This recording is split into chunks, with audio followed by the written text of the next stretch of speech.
Last week, our upstream voyage on the Nile had us sailing through Sudan. We visited the cities of Al-Kawa and Sennar to learn how the river influenced their names. And then we talked about the Amandoje, the fearful, blazing-eyed creature of Nubian folklore that stalks the Nile at night, stealing breath, blood, dates, or gold from the unwary. This week we sail the Blue Nile, a main tributary of the Nile. We start with its source in the Ethiopian highlands and sail down, learning as we go how this great flow of water has etched itself into the very soul of the Ethiopian people. Hello, friends, and welcome to the Mythological Africans Podcast, where we read and talk about stories from African mythology and folklore. I am your host, Helen Tunde.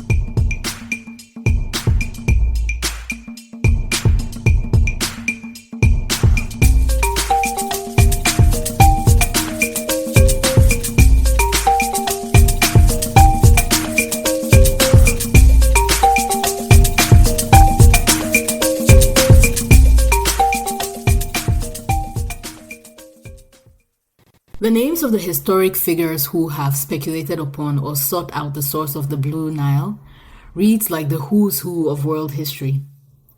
They include Herodotus, the renowned Greek historian, Alexander the Great, Cyrus the Great, Julius Caesar, Nero, Pharaoh Ptolemy Philadelphus, and a dollop of some of the most famous names among 18th and 19th century European explorers of the continent.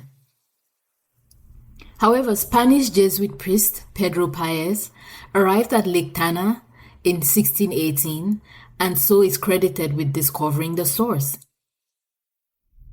But as far back as the 8th century of the Common Era, it was known that a spring just north of Lake Tana in the Ethiopian highlands was the source of the Gihon River. The Gihon River is one of the 4 rivers of paradise mentioned in the Bible.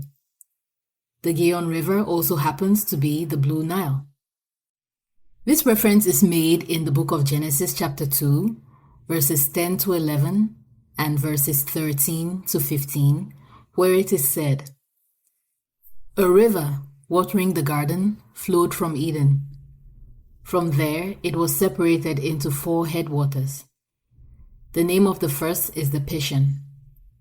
It winds through the entire land of Havilah where there is gold. The name of the second river is the Gihon. It winds through the entire land of Cush. The name of the third river is the Tigris. It runs along the east side of Ashur. And the fourth river is the Euphrates.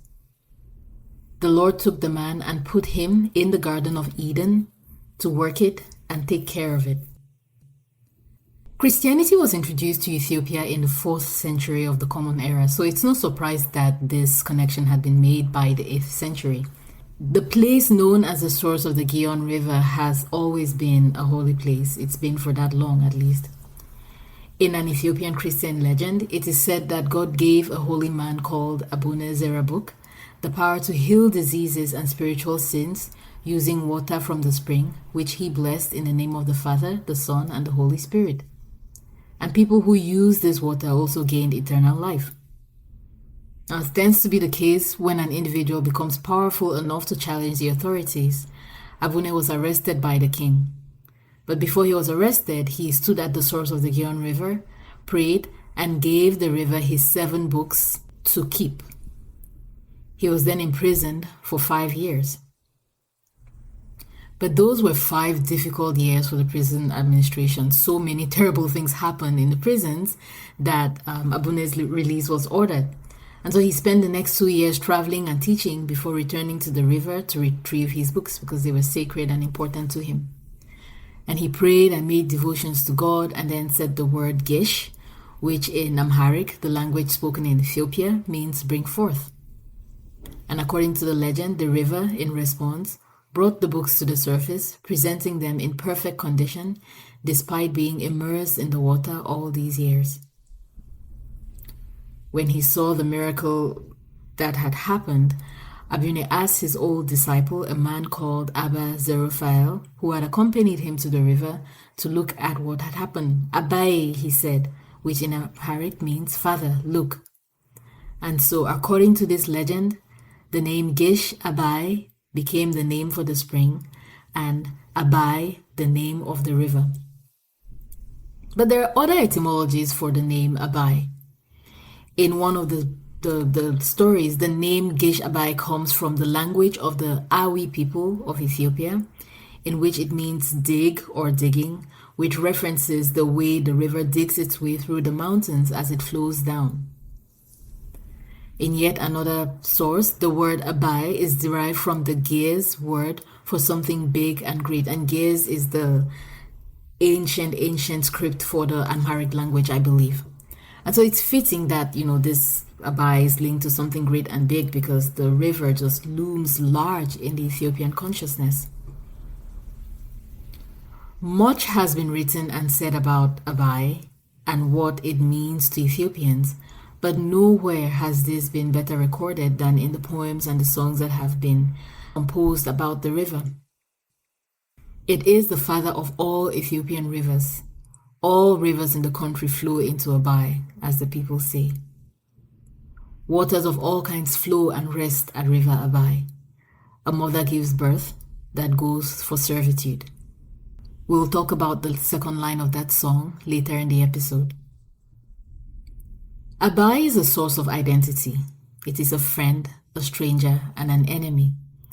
It is a healer, a unifier, and a giver, as well as a destroyer, a scatterer, and yet it still has much to offer. Ethiopia is our country, the song goes. Abay is our river. The women are fine spinners, and the men brave warriors. So influential is the Blue Nile, or Abay, as a source of identity for Ethiopians. Both boys and girls are named for the river. To the people, it is a way to pay tribute to the river, recognizing it for all that it is to them. Abay is the cradle of the black race, writes Tsegai Gebremedin, poet laureate of Ethiopia. It is the blood of Ethiopia, the mother of Kush, the introducer of civilization to the world. With regard to the river's relations to Egypt and the world, from the Bar of Tana to Karnak, milk to be sent by a large order to Ra, the sun god, to Ta, the star god, from the rays of ancient creature born of the womb of Kush.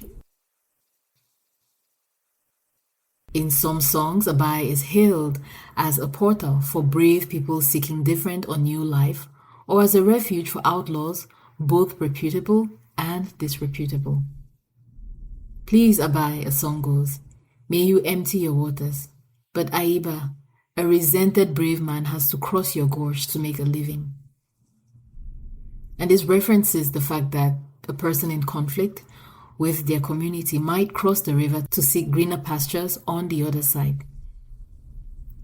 This sentiment is echoed in another song which goes, it is better to trust Abay and Tekeze as friends than someone.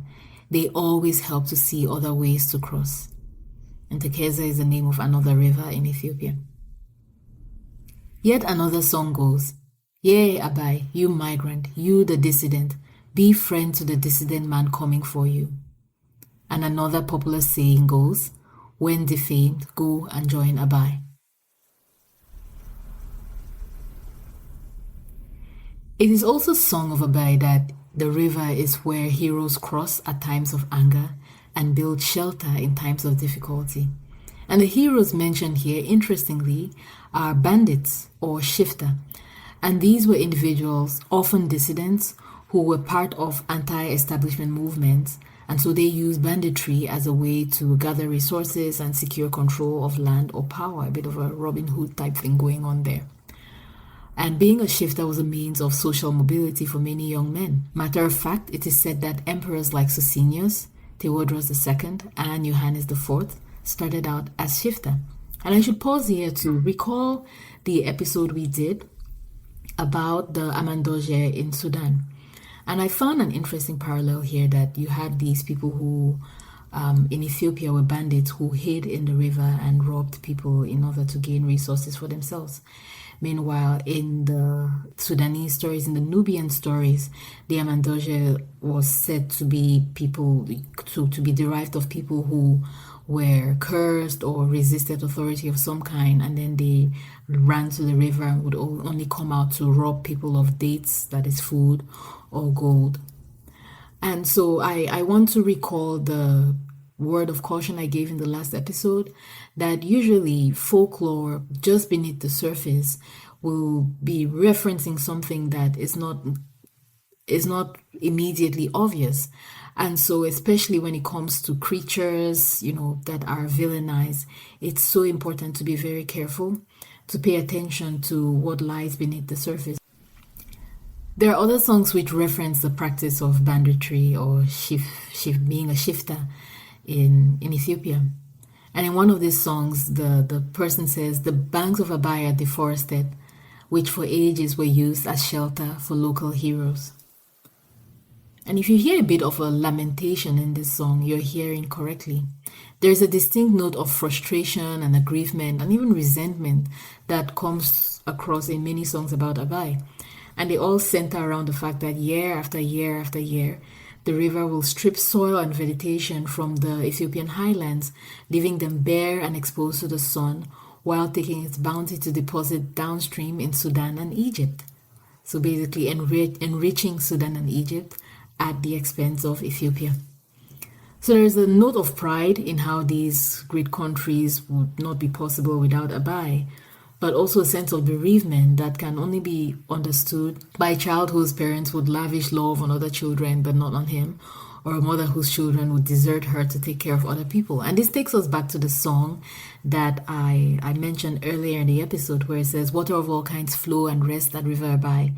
A mother gives birth that goes for servitude. And the birth is this water that comes out of Ethiopia but then goes on to serve other countries. What, after all, did Abay do for Ethiopia? Yet another song goes, it takes her soil and brings it abroad. Abay, you're like the wind, another song accuses. You care only for your journey, not for what you take away. Abay went out of sight, while there are many natives at home, another song mourns. It took all of our produce from our fields, the teff, the wheat barley, the millet, the beans, peas and the chickpeas, the oranges, mangoes and lemons from our garden. It took them all and gave it to the Egyptians. Abay, Abay, yet another song laments. The nation's greenery, the nation's treasure, singing outside of his nation, it sang out of tune. Abay, having lived without the benefit, for how long would the tale be told that Abay the homeless wanders, not having a place to rest its debris, estranged from his compatriots? For how long would Abay remain? Look here, time has come, yet again, without us preparing the traveler's rations. The song changed, however, in 2011, when construction started on the Great Ethiopian Renaissance Dam, a project intended to harness Abay's power for the country. Let the lamentation end. Time for thanksgiving, the people sang. Abay commenced the journey in Renaissance. We'll stop here for the week. If you want to know more about the songs I reference in this episode, I include links to all of them and further reading resources in the episode notes. I also include a link to the song I just mentioned, performed in 2011 when the construction of the dam began.